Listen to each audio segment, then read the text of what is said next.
Hey, it's Amber Renae, and I'm super excited to be connecting with you today. We have a very special guest joining me on the Amber Renae show today. We have a multiple best-selling author, #1 podcast host, and TEDx speaker, the fabulous Melissa Ambrosini. So Melissa is the author of Master Your Mean Girl, Open Wide, and Comparisonitis, her latest book. In Comparisonitis, she teaches you how to stop comparing yourselves to others and to be genuinely happy. So in Comparisonitis, Melissa helps put comparisonitis under the microscope. She unpacks the symptoms, offers practical tips that you can start using immediately to break the cycle of comparison, to free up mental bandwidth, and to live life on your own terms. Melissa, welcome to the show.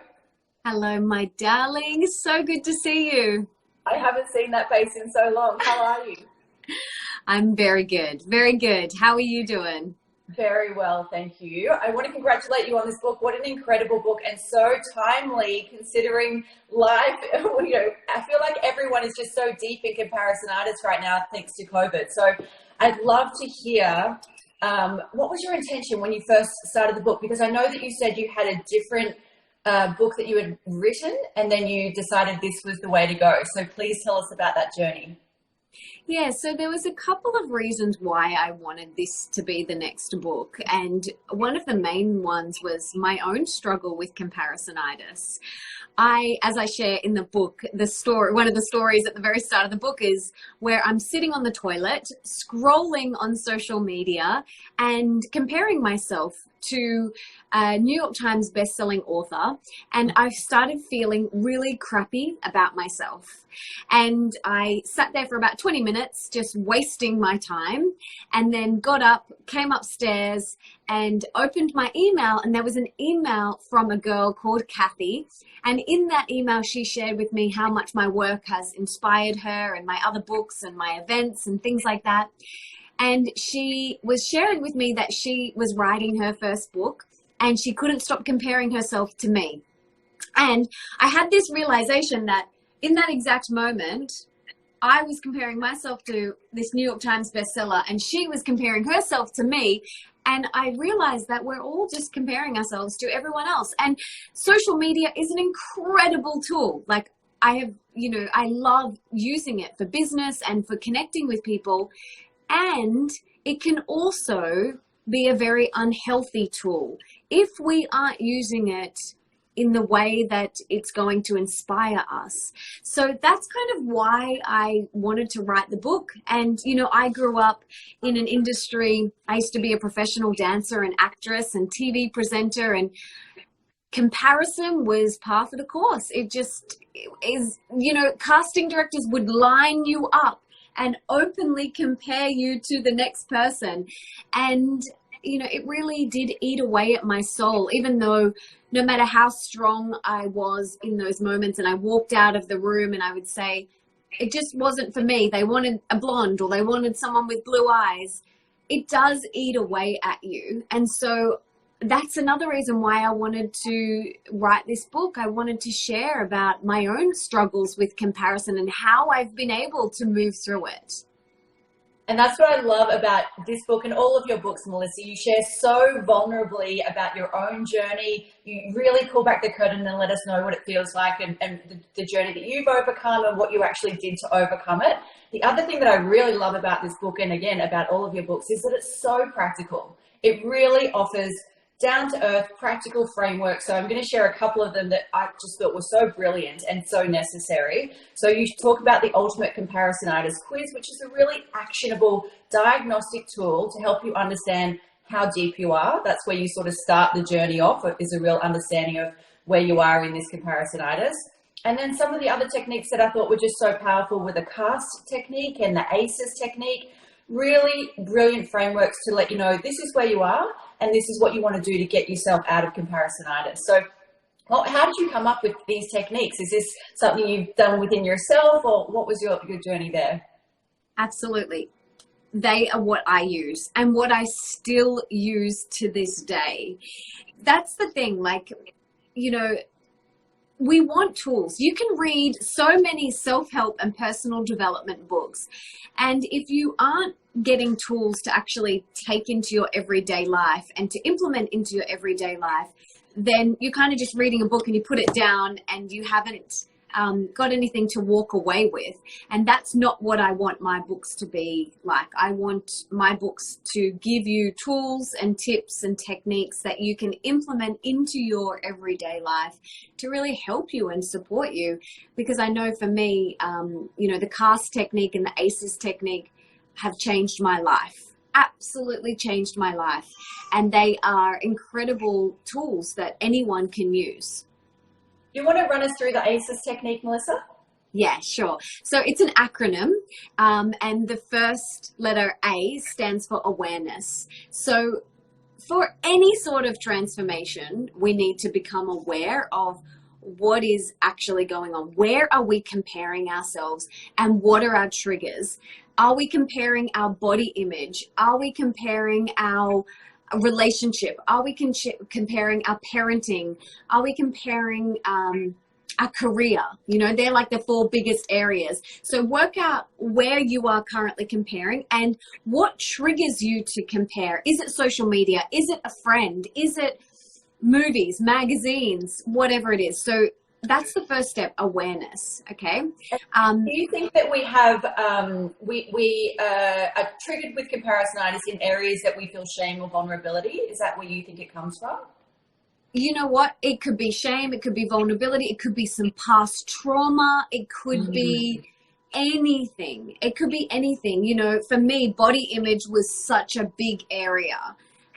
Because I'd grown up in this industry where you were judged on your body.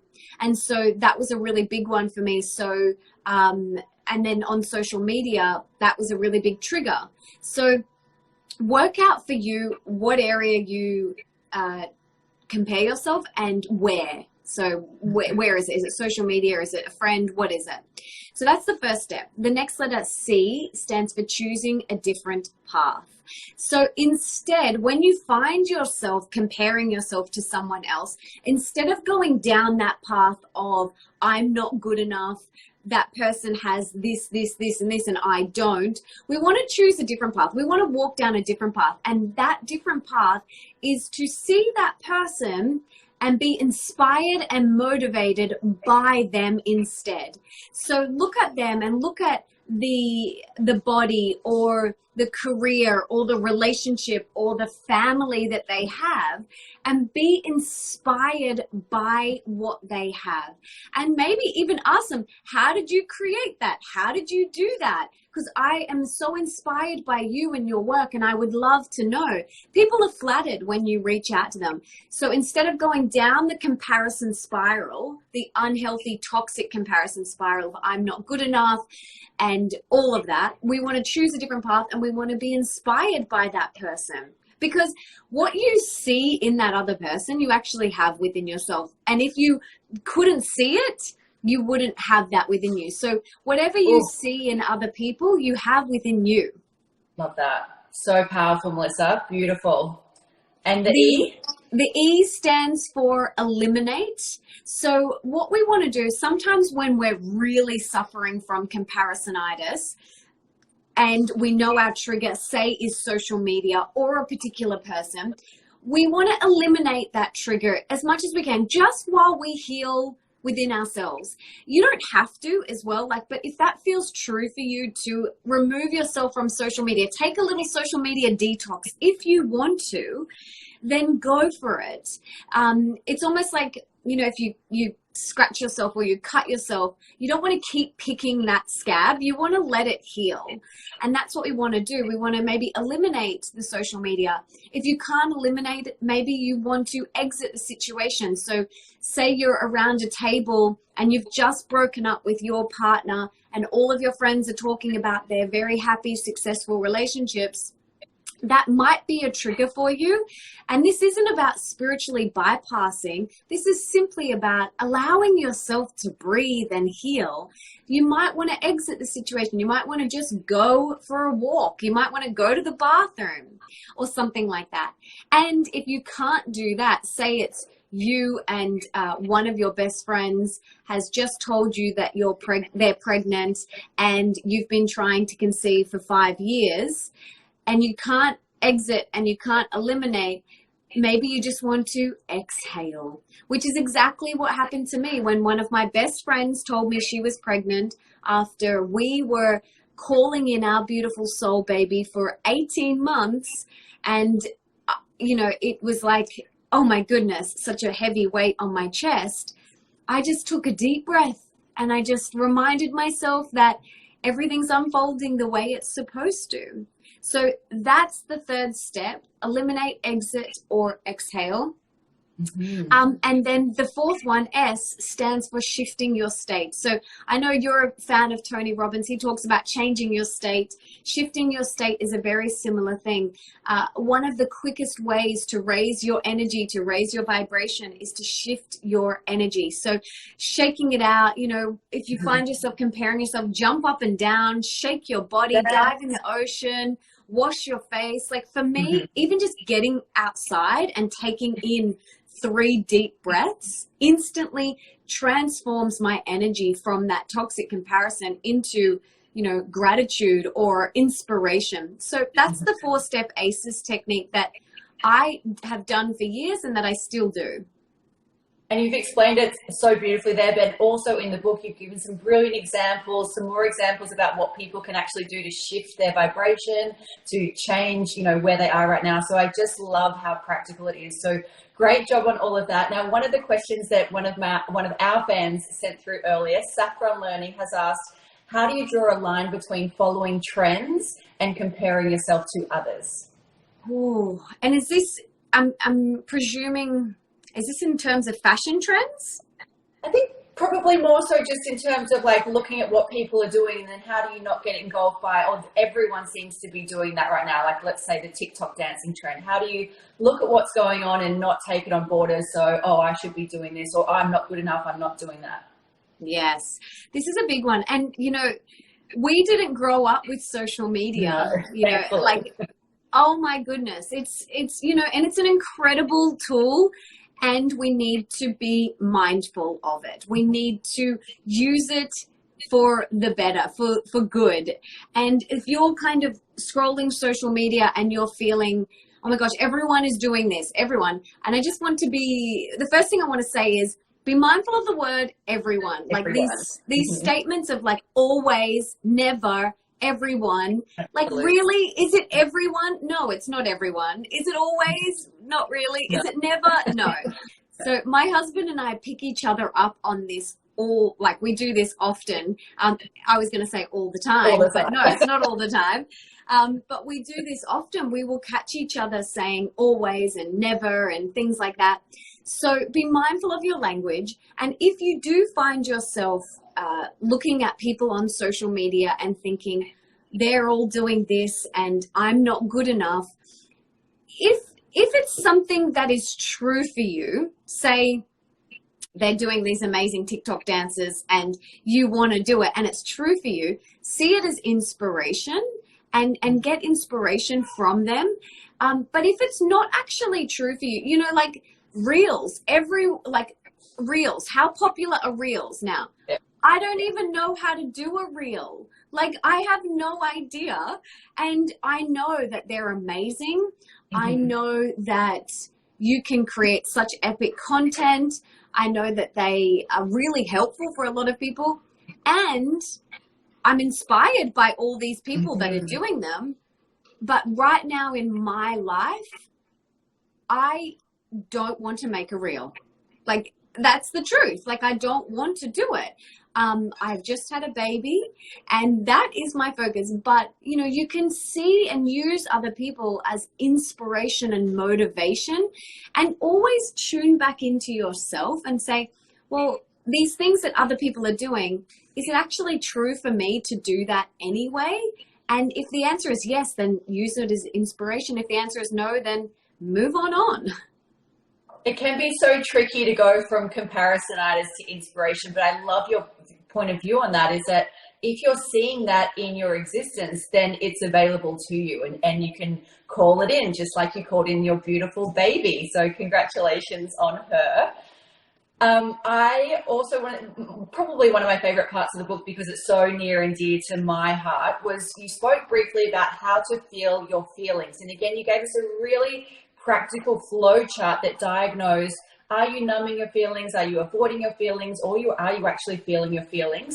This has been a huge thing in my life that I've had to basically learn how to feel my feelings. I'd love to know how you came about this. Was this something that you were naturally able to do? You're able to sit in your own discomfort and your own emotions, or is this something that you had to put a little bit of effort in? I'd love to hear that story. I grew up with parents, beautiful parents, amazing parents, but they had that mentality of, oh, you know, don't cry, pull your socks up and keep going forward. And they had that mentality, and that's okay, because that's what they knew and that's how they grew up. So I grew up thinking that sadness was a weakness and that we just needed to pull our socks up and forge forward. And, you know, my dad, beautiful man, he would get uncomfortable when I would cry, you know, whether I would cry about something emotional or whether I hurt myself or something like that, he would get uncomfortable. So I didn't grow up knowing how to just feel and process my feelings and emotions. And however, this is something that I'm very mindful of teaching my daughter to, and allowing her to express all of her emotions, even in the newborn stage, just allowing her to, you know, express and let it out, because whatever we don't express, we suppress. And then the more and more we suppress and we suppress and we suppress, it's going to just bubble up like a volcano at one point, or it'll manifest as some sort of illness or dis-ease in the body. Preach. That is absolutely wisdom that I live by. Mm-hmm. So, you know, this is something that I've had to learning how to feel and process emotions is something that I've had to learn. And it's been uncomfortable at times, but all feelings and all emotions, sadness, grief, rage, anger, they're all part of the rainbow of being a human. Mm-hmm. And they're all okay to feel. Like there's some aren't worse than others, you know, and everything is moving. Everything is always changing and ebbing and flowing. Nothing is stagnant. You know, we're not going to feel happy 24/7. We're not going to feel sadness 24/7. And so just to know that any emotion that arises within you, any feeling, anything, whether it's sadness or grief or whatever, just allow it to wash over you like a wave. I love the ocean. I love the beach. I know you do as well. I literally visualize it washing over me like a wave. And then once a wave goes over you, it's gone. But have you ever tried to like stop a wave in the ocean? You can't stop it. Yet we humans try and stop our emotions by suppressing them. But it's like trying to stop a wave. You just can't do it. And so now I literally open my arms and I just embrace any emotional feeling that comes up within me. And I know that it will pass. One of my favorite quotes of all time is, "This too shall pass." Mm-hmm. And, you know, everything is always ebbing and flowing, and we just need to remember that. And I want to encourage everyone to not suppress anything and just allow it to wash on over you, and know that on the other side of that emotion is another emotion or another feeling, and we're always flowing. So beautiful. I love that analogy of the flow of waves. I've never thought of it that way. And it does, like, I found that it takes discipline to sit in your uncomfortableness, right? Like being uncomfortable and experiencing the full volume of grief and shame or whatever it is. It's not an easy thing to do. It's very uncomfortable, but I find that you get better at it with practice. And it sounds like you've had a lot of practice, which is why you're now able to open your arms and welcome it in. But I remember when I was just getting started, I was like, this feels so uncomfortable. I couldn't possibly sit with this for more than a minute. I'd have to numb and distract and look somewhere else. And you know what? Most feelings only last for 60 to 90 seconds. Wow. Like when you actually think about it like that, it's so much easier to kind of go, okay, well, I can feel that for 60 or 90 seconds. And I also like, we spoke about before, language is really important, and naming what is going on in your body can really help. So I don't say I feel sad, because whatever comes after I is very powerful. It's a powerful manifestation. So I might say something like, and to myself, or I might say it to a friend or to my partner or whatever. I might just say, there's feelings of sadness bubbling away, or there's feelings of anger, or I'm like something like that, like, and I visualize it like bubbling inside me, and using language using any language is very, very important. So for me, I am very mindful of what I put after I and I'm, and so not saying I'm sad or I'm unhappy or whatever it is, just saying there might be some feelings of sadness bubbling away or something like that. That really helps me as well. And just know that it's not permanent. Mm-hmm. It's just something you're experiencing right now. I like to think I'm experiencing pain right now. I'm experiencing shame right now, but it's not me. It's not who I am as a person. And as you say so eloquently, it's something that will pass. I would love to hear about a time. I'm very passionate about failure, which is sort of what we're talking about at the moment, reframing how you look at things that are currently happening in your world. I'm deeply passionate about failure and resilience and reframing how we look at things that didn't work out in our lives. So passionate, in fact, that I'm writing a book about it. I'd love to hear about a time where you experienced a failure that actually turned out to be a blessing, or you thought that something was going to happen, but it didn't happen, and you maybe experienced some sadness at that time, but then when you look back, you think, wow, thank God that my path went a different way. I could write a whole book on all of these times in my life. And I'm so glad you're doing it, because it's very much needed. But, I love that you are saying failure in inverted commas, because I don't choose to look at anything like a failure or a mistake. I don't use those words.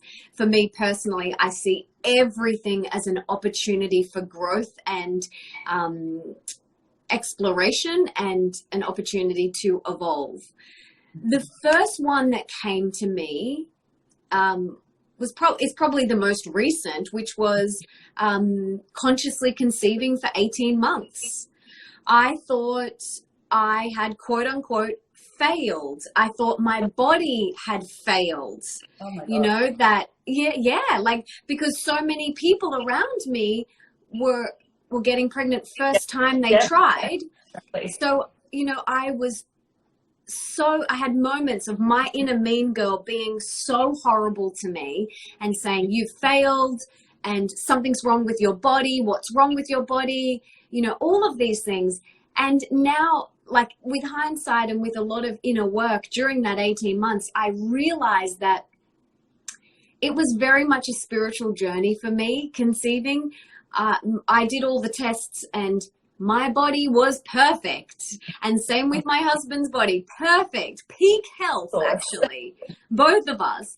So that's when I realized, okay, this is a deeper spiritual assignment for me, to let go of control, to surrender, and to trust. And I went deep into that, not knowing what the outcome would be. And then when I finally got to that place within myself of complete surrender, complete letting go of control, and complete trust, then I get pregnant. What a surprise. So, yeah. And, the timing is perfect. I could not have timed it better.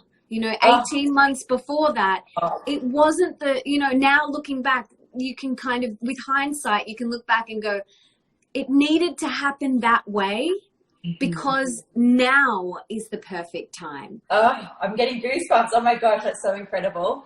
You spoke there about surrender and trust. Have they been some of your biggest lessons in this lifetime, or is it something new that you've been working on?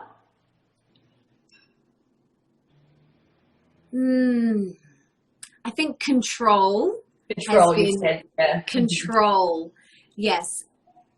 Surrender and trust now, I feel like I'm in a great flow with.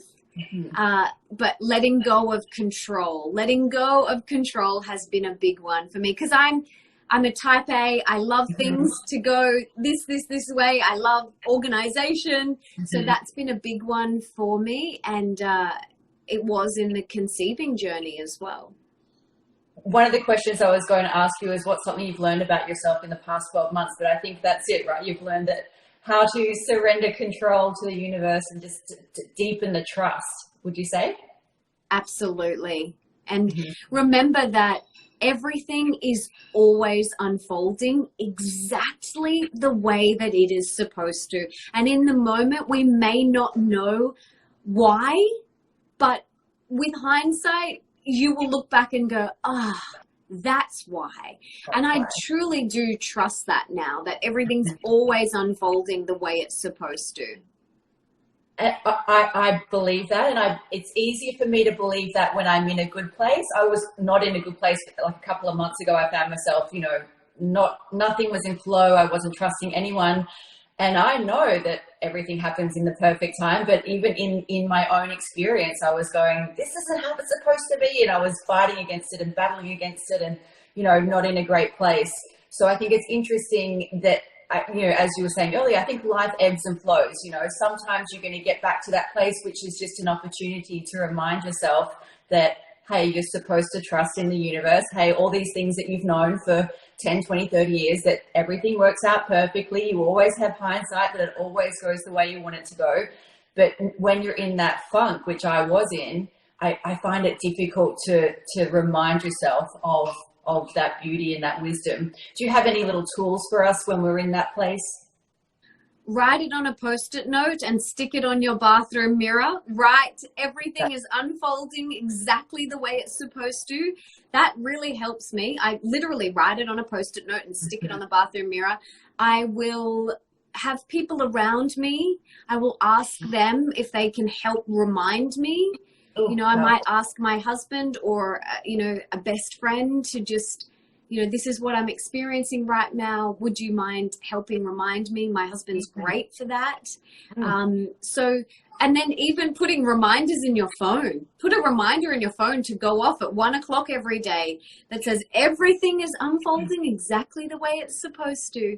And when you are reminded by that, you can literally exhale and know that you're on the right path. I love that. So practical and actionable as always, Melissa. Thank you for that. We talk a lot about purpose here, and I always joke about how when people are trying to find their purpose, they're waiting for a big neon sign that says, this is it. Look over here. Here's your purpose. It's over here. So I would love to hear the story about you owning your purpose and becoming a really powerful and eloquent writer, and what you had to overcome to step into that purpose. Because I feel like this was a biggie, becoming this woman. Was it easy for you, or what was that journey like? It was definitely not rainbows and butterflies and unicorns, that's for sure. For those of you that have maybe read my first book, Mastering Your Mean Girl, or listened to my podcast, or come to any of my live events or anything like that, will know this story. But in 2010, I ended up in hospital with my health completely taken away from me. Before that, I was a professional dancer and actress and TV presenter. And it took me ending up in hospital with a lot of health issues, a lot of physical and mental health issues, the carpet being ripped out from underneath me in order for me to find my purpose. And it was in that hospital bed where I realized the way that I was living my life, partying, trashing my body, talking to my body very poorly, surrounding myself with very unhealthy, toxic relationships. It was in the hospital bed that I realized I needed to get happy and healthy again. And I had no idea how to do it. And the first thing that came to me was study holistic nutrition. And I went on and did that. And that was the first stepping stone of doing and being who I am today and doing what I do today. So it wasn't a grand journey. Well, it was definitely a grand journey, but you didn't step from pain and suffering into best-selling author. You just went down the path of what felt right and what inspired you and what you were just passionate to do that day. Is that how you would give someone advice on finding their purpose?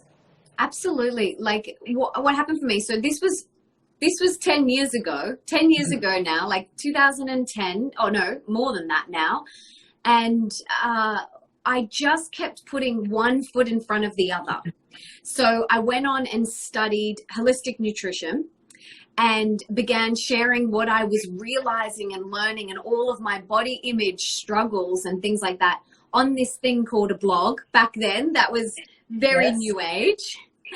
And I went from there. I started a Facebook page and shared what I was realizing on my Facebook page.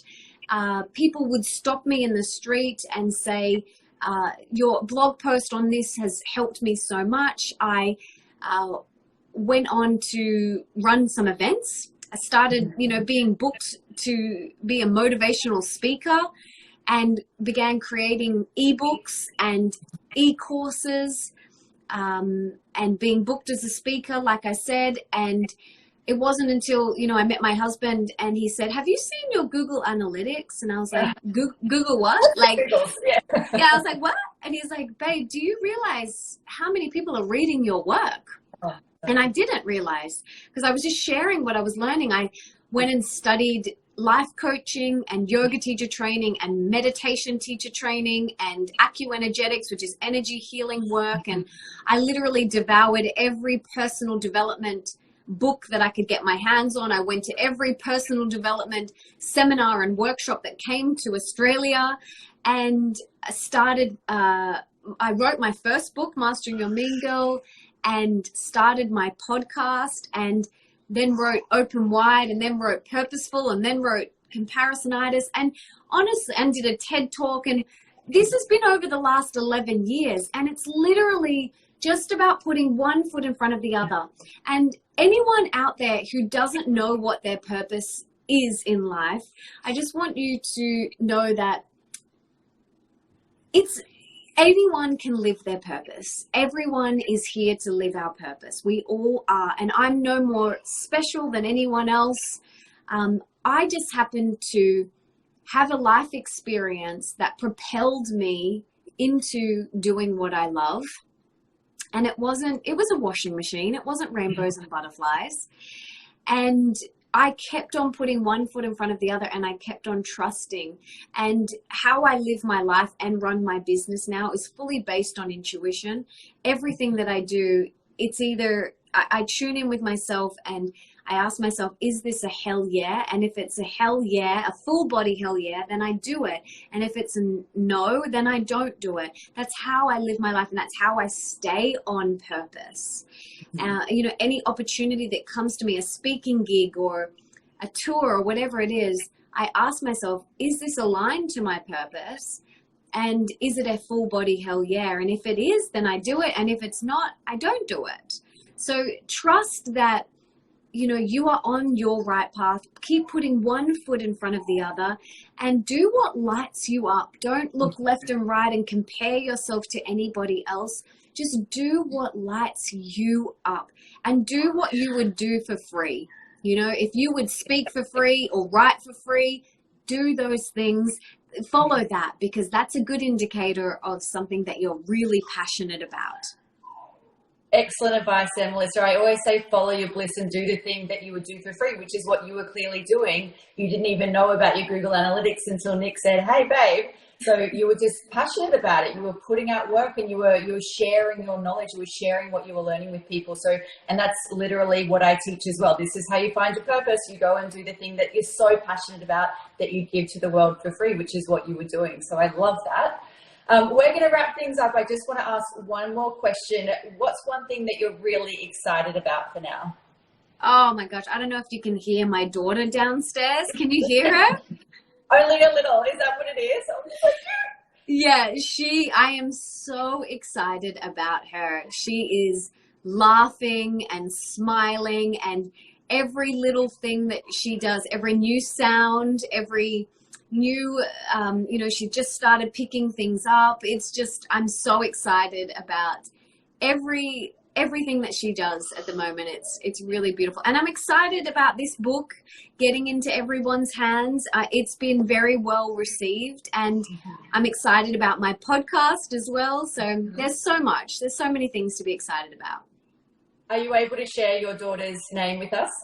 Yes, it's Bambi. Bambi! Oh my God, that's my nickname, Bambi. Is it? Yeah. Oh my gosh. That's so beautiful. So cute. Melissa, how can we support you? You've got the Melissa Ambrosini show, which is available on podcasts, every podcast platform. This is your 4th book, available on everywhere that good books are sold. And someone just said it's on the Audible. Is it on Audible as well, or Apple? Yes, it's on. You can, if you were an audiobook person, it's on Audible. Yes, so go and get it. All my books are on audio as well. So if you're not familiar with all of Melissa's books, I do recommend start reading all of them, whether you start with this one or any of them. Mastering Your Mean Girl was hugely pivotal for me, really helped you understand what was going on with your inner critic. Then there was Open, Wide, and Purposefull, and now Comparisonitis. Now you've also, how else can we support you? We've got Melissa Ambrosini on Instagram. You have a YouTube channel. Where else can we find you, Melissa? And then just my website, melissaambrosini.com, which has everything. But if you've watched this and you've got one thing from this, come and send me a DM on Instagram. I would love to hear what is the one key takeaway that you are taking away from this live. I would love to hear what it is. I'd love to meet you virtually and connect with you. But that's it. And thank you so much for having me, honey. I love Instagram for this reason. It's, my favorite social platform. So come and connect with me on here. And I just want to thank you so much for having me. I'm so grateful. Beautiful conversation as always, Melissa. I'm so grateful that you're putting this work out in the world, and it's so timely and so necessary. Your daughter is going to thank you when she gets to read it, as are all of the generations. So thank you for sharing this with the world. We're really grateful for you.